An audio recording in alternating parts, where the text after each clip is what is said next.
ఈ ఛానల్ను సబ్స్క్రైబ్ చేసుకోవడానికి సబ్స్క్రైబ్ బటన్ ప్రెస్ చేయండి. పక్కనున్న బెల్ ఐకాన్ను క్లిక్ చేయండి.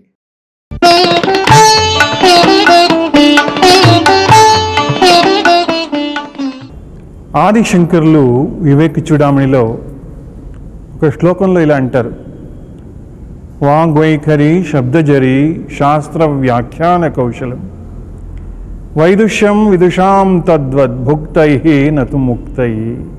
కేవలం పాండిత్యం ఉన్నంత మాత్రాన మనం సాధిస్తామంటే కాదు, అది కూడా ఒక వాసన, శాస్త్రవాసన అంటాం. ఎన్నోసార్లు మనకు అన్నీ తెలుసు, అయితే ముఖ్యం ఏమిటి అని తెలియటం లేదు, అది సమస్య. భవసాగరాన్ని దాటడానికి కేవలం శాస్త్రవాసన కలిగి ఉంటే సరిపోదు కదా, దాంతోపాటు ఆ శాస్త్రంలో చెప్పబడిన సారం ఏమిటి దాన్ని మనము అనుసరించాలి, సాధన చెయ్యాలి. లేదా అంటే అంత తెలుసు, నాకు బాగా ఈ స్విమ్మింగ్ గురించి అంత బాగా తెలుసు, అయితే నీళ్ళు అంటే నాకు భయం అంటే ఏమిటి అర్థం? అది ఈత, అది తెలిసి ఉండాలి. అది ముఖ్యంగా కావాల్సింది. సంసార సాగరాన్ని దాటాలి అంటే ఆ ఈత తెలిసి ఉన్నట్టయితే ఎంత శాస్త్రవాసన ఉన్నా కూడా, శాస్త్ర పాండిత్యం ఉన్నా కూడా దాని నుండి ఏమీ మనకు లాభం లేదు, ఈత తెలియకపోయినట్టయితే కదా. మరి చూడండి ఎంత చక్కగా దీన్ని రామకృష్ణుల వారు ఉదాహరణతో మనకు చెప్పారో.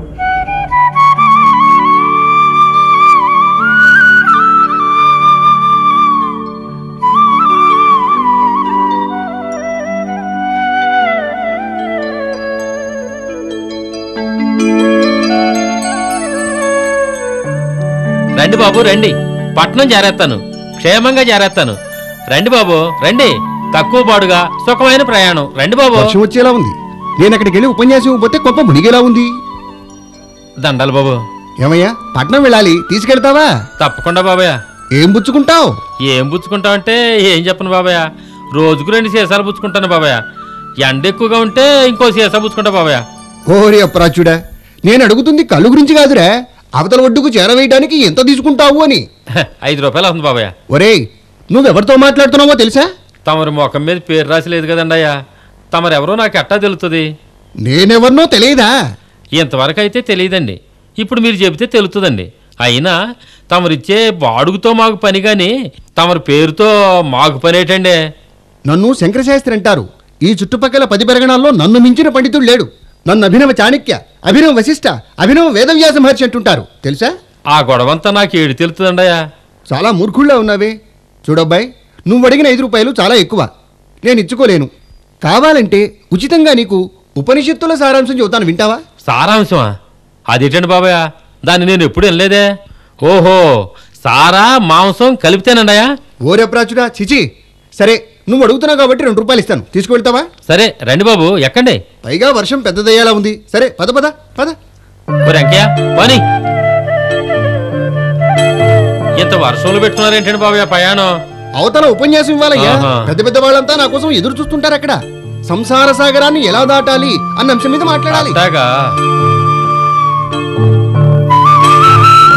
ఇదేమిట్రా భగవంతుడా, వర్షం ఎలా పట్టుకుంది, ప్రయాణం సాఫీగా సాగుతుందో లేదో తెలియదు. సరే సరే, అందాక పడవ పెడుతూ కాలక్షేపం చేద్దాం.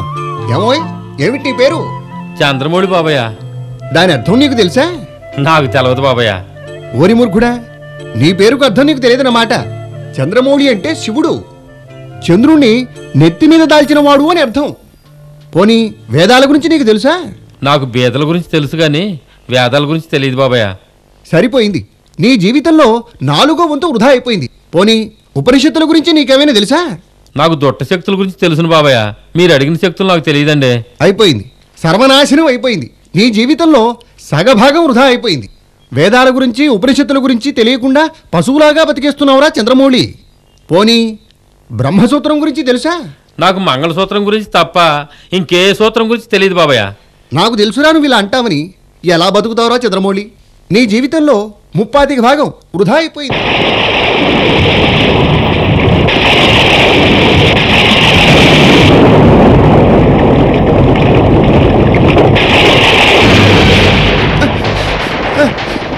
ఇదేమిట్రా చంద్రమౌళి, పడవ అలిబిలిగా తిరుగుతోంది.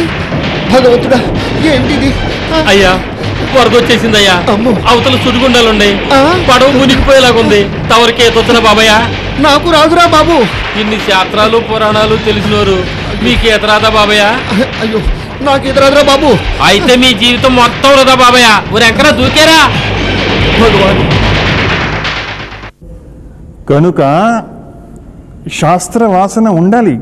శాస్త్రముల్ని చదవకూడదు అని కాదు.